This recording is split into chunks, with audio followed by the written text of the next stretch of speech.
Yes, sir. We're officially back at it. Everyday display gave it a spark. Welcome to articulated comic book art. Swear, man, these kids, man. My nephew's here. This guy act like he don't got no sense, yo. I told him, let the water run for a minute and give little Kendall some water. He let the shit run for literally a minute, 2 minutes. You said to let it run. Dude, just 30 seconds or so. It's not that serious. So many people who have the same story, like, yeah, we were supposed to go, and then like they fuck up somehow and like waste your goddamn time and trip. It's all good. How's the ride over? There he is, real quick, with the tentacles on there. I forget what they actually called them in the comic book, but they are articulated at 2 points. You could bend them a little bit, not all the way, but they do have some articulation, and it can move on the back as well. Up and down, dropping shit. But yeah, they can move in and out as well, and they articulated at 2 points. So pretty cool. See, now I'm kind of conflicted about what to open. I know I'm definitely opening both Bucky caps because I do want to build both Zolas, even though I'm happy that I got the regular version first. I actually don't really like how the Red Skull one looks that much, honestly. So I'm glad I got the Madam Mask first.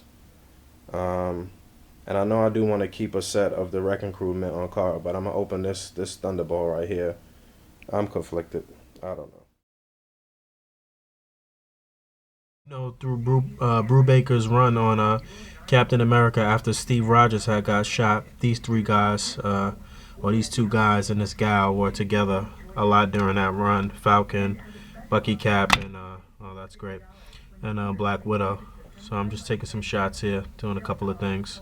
Nobody ever uses Falcon. Trying to get the cutout to show up better. I guess it'll show up pretty good on the picture. We'll see.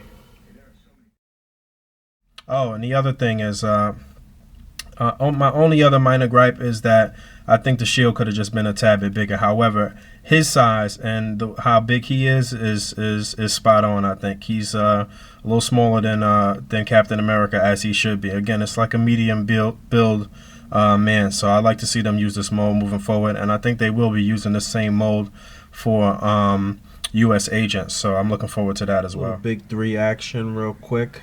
So many different versions of the big three you could set up.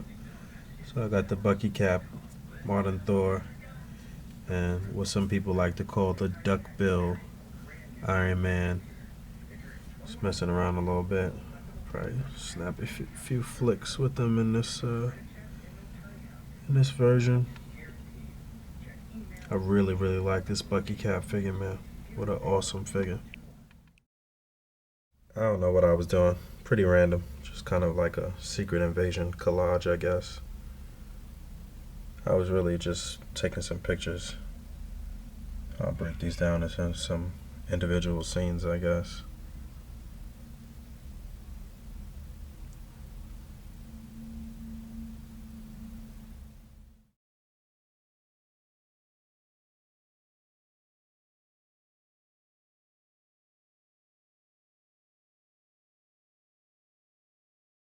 So I don't really know what's going on actually with Bucky Cap in the comics right now. I dropped a lot of titles after Fear Itself. I thought that event was horrible. And the only thing that I've been reading is Uncanny X-Force and Justice League. One Marvel comic and one DC comic. So I know that Bucky was seemingly killed at the end of Fear Itself, but then I heard that he wasn't dead and Thor was killed and now he's back, and I don't know, man. But, you know, I'm glad that we still got this figure. I'm glad that we got the modern Thor, which I think is the best Thor costume that's been out in the past 20 years or so. But now I think they're about to change his costume too, or already changed his costume, which is kind of whack. I really like the modern Thor costume, and I really like the Bucky Cap costume as well. I honestly thought the build-up to Secret Invasion was much more exciting than the actual event. It was only like a couple of like really intense moments in the actual main story to me. The build up and speculation as to who might be a Skrull and stuff like that was pretty interesting, but at the end of the day it wasn't really that many huge reveals, so it kind of fell flat. That's what happens with a lot of Marvel big events, man, unfortunately. But I mean, we did get a couple of nice things out of the event.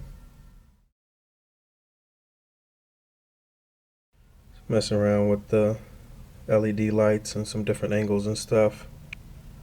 See what I could do. So Hasbro's been doing pretty good with giving us characters to complete our teams and stuff like that, but they've been doing X-Force real slowly. Me and Solid was joking the other day that we get like one X-Force character like every year, once a year or something like that. It'll be 5 years before we complete any one of those teams, and that was one of the hottest books over the past couple of years. So I would think that they would try to knock those characters out quicker. I know we are supposed to get the X-Force Archangel as the San Diego Comic-Con exclusive. So hopefully around that time we may see Psylocke or Wolverine is an easy repaint for them. This is just a repaint. That's all it did for me of the Red Hulk series Wolverine. It was the black and yellow one, and he repainted it in the X-Force colors. They could easily do a Wolverine. They could easily do a Psylocke. We got Phantom X now. They could easily repaint Deadpool, so I hope we get that.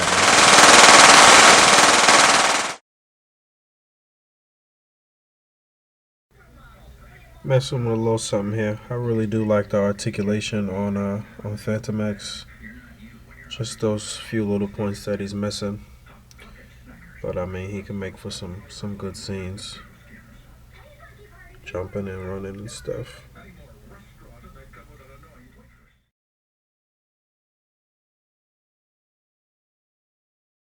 Wow, what a great figure, man. This is probably like my favorite DC figure that I own so far. I really like this figure, even though it's that standard same body mold. I mean, there are some additions obviously for this guy that they had to make to the mold, and the fact that he comes with all of these weapons and stuff like that is just awesome, man. I really like this figure a lot. Even just for like a vanilla pose, it's just still such a great figure. Probably my only gripe with the figure is this stupid gun. The guns are all really soft, rubbery plastic.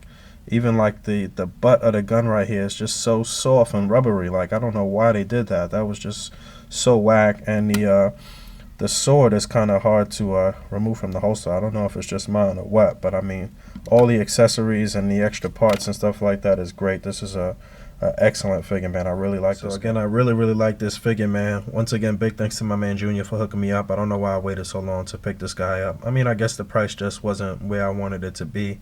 But this is one of those exceptions to the DCUC bodies where, you know, it kind of gives it a little a difference with the added features, with the added accessories and stuff like that. Even though it is that same standard mold, and I can't stand that, it still is a nice figure. And one thing about the DC figures though is that always the paint is on point. Even though the molds are the same, the paint is always on point, and they give you characters, man, and they're consistent. That's what we need in Marvel. Before I get out of here, I want to give a big shout out to my man David Vanna, formerly of Hasbro. I learned yesterday with a lot of other people from the Facebook group that Dave was laid off from Hasbro. It seems like Hasbro made some big cuts as of late, and they laid off about 170 people in the New York area. And unfortunately, Dave was just caught up in that dragnet. I don't think it was anything personal against him or his work, because I mean his work has been excellent. If you don't know, Dave was originally one of the original people that worked on Toy Biz Marvel Legends alongside Jesse Falcon and Phil Ramirez and people like that. And these are the guys that had the vision for super articulated Marvel figures. And if it wasn't for those dudes, then I maybe never would have had the vision for ACBA for the term and for, you know, for this whole thing coming to fruition. So I got mad respect for all of those guys. But unfortunately, Dave was like one of the last Toy Biz people over at Hasbro working with the Marvel products, if I'm not mistaken. And like I said, he got laid off. So I don't know what that's going to really mean for us as the fans, because he was one of the people that was really passionate about the brand and really cared about us, the consumers, and the fans and the collectors. And it was always a pleasure to talk with him at SDCC and New York Comic Con. So he's going to surely be missed when we go to the panels and stuff like that. But understand, brother, I'm gonna try to rally the troops, and we're gonna definitely give them hell at the panel. Like I told you on your Facebook page. I hope you're looking at this episode. I know you watch from time to time, but we all behind you, man. The boards was blowing up crazy with talking about this yesterday and today, and for the past 24, 48 hours, basically. So, again, it wasn't really anything personal, and it sucks for us as the fans, because even though Dave was working on the MU, if you don't know, he's responsible for I guess 95% of the MUs that have come out from the beginning. He did the designs and the scopes and stuff like that. But even though he was working on MU, I'm sure he was in Dwight Stoll's ear and talking to Dwight Stoll and giving him pointers and tips and trying to really please the fans and stuff like that. So he's going to be absolutely missed by us. I mean, as far as Hasbro is concerned, they're a huge conglomerate, a huge corporate monster. He's probably mad insignificant to them as a corporation. He's just another salary. I hate to say it like that, but when things like this happen, they try to cut people with large salaries and try to cut back, and then other people got to pick up the slack, and that's just how it works. So I don't want to get too deep into the politics of it all, because I really don't know the specifics too much, and I don't want to talk out of my ass. But at the end of the day, the facts are is that he got laid off, and that sucks for us as the collectors and the consumers. I don't really know what's going to happen moving forward in 2013. We just got to wait and see. But I mean, it's just one thing after another with Hasbro and us as the collectors. So I hope things get smoothed out.